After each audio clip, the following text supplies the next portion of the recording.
Hi students, my name is Nishant, that's Nishant, and today I'm going to tell you a bit about who I am, what work I do, and where I come from. This is also the first time I'm making a video to speak to middle schoolers, so I'm very nervous and don't really want to make a fool of myself in front of you all, but I also don't mind. I'm 33 years old and I live in San Francisco, which is in California. So let me zoom out on the map here. And I grew up on India, which is on the other side of the world right here. It takes 24 hours to get there by plane. And my parents live in India as well, but I'm able to talk to them by phone, video call, and even social media. There's so many apps that let us do this communication. I'm sure you all know what I'm talking about. So, how do these apps get made? Who runs those apps? Let me tell you a little bit about that. You all know Google search, right? How does it work? Well, to be honest, even I don't know all of the details, but I can tell you a few basic things. Maybe you use a smartphone, or you have a laptop, or you use the computer at your library. So let's go to google.com, and this is the search page. Now let's type in a search query such as, how do I not make a fool of myself in front of middle schoolers? And you can see there's a bunch of results and a lot of other people are wondering about the same thing. So all of these links, you can find one that works for you. But how does all of this actually work? What's actually happening here is that when you type a query on your phone or any device, that device sends a message, which is a request, to a Google machine, which can be somewhere around the world. That machine is called a server. The message is going through the internet, but what that really means is that it can be going through space via satellites, it can be going through long cables under the sea, or it can even be going through electromagnetic waves in the air, which is all around us. When this message reaches the Google machine or server, it has the software to figure out the right answer or sometimes the wrong answer.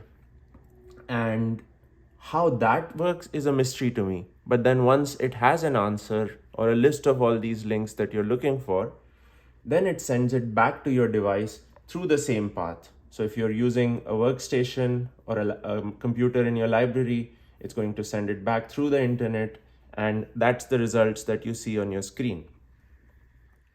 And all of this at most takes a few seconds. A trip around the world, which is, 25,000 miles or something, trip to space and back.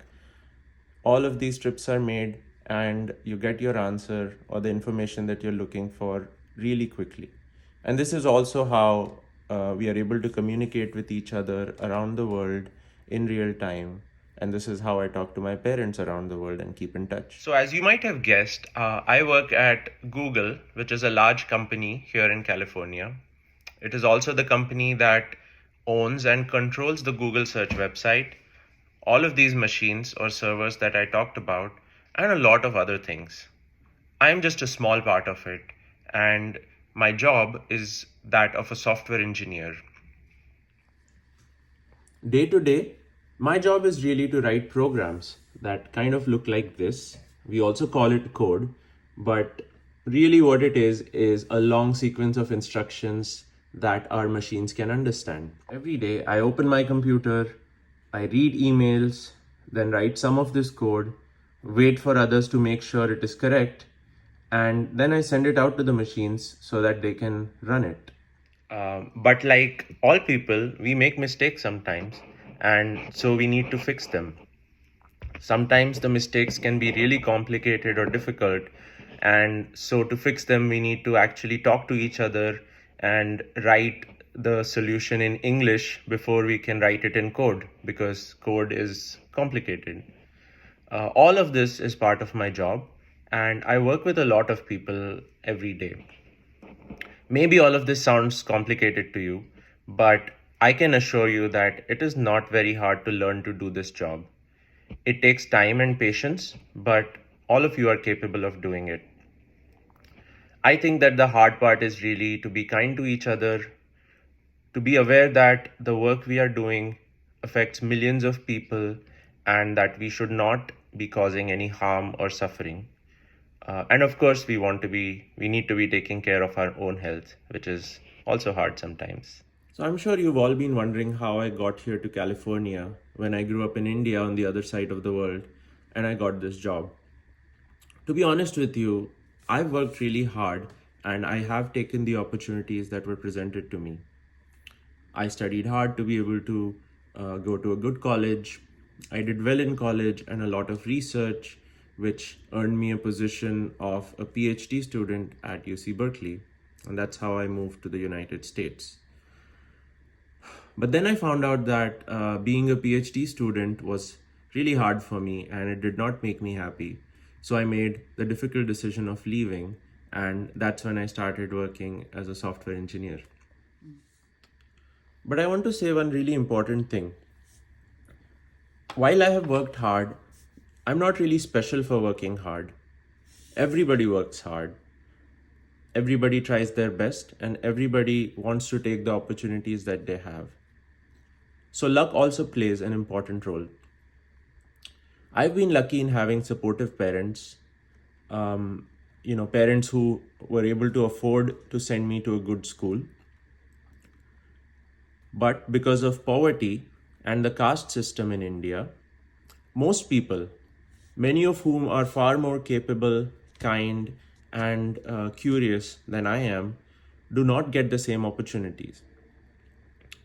I think you might learn about the caste system later in school, possibly high school.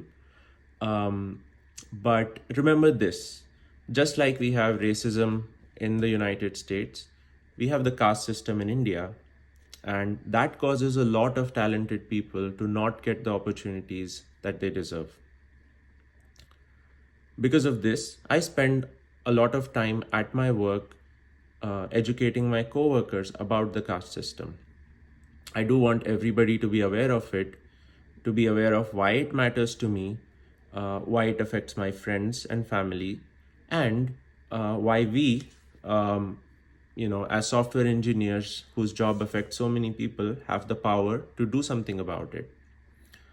I think this is also the most rewarding part of my job, and I'm really happy that I get to do this at Google. Other than work, I also like watching horror movies at the theater, reading, soccer, and playing video games.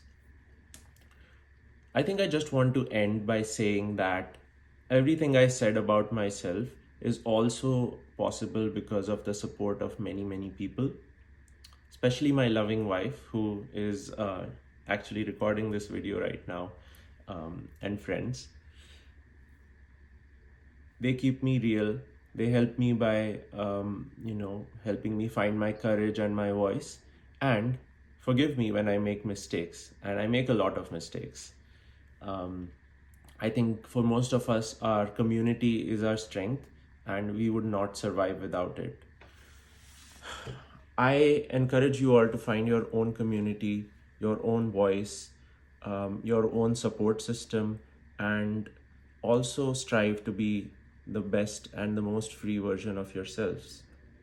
And if you have any questions, don't hesitate to be curious and find all the answers that you need by talking to people or searching on Google.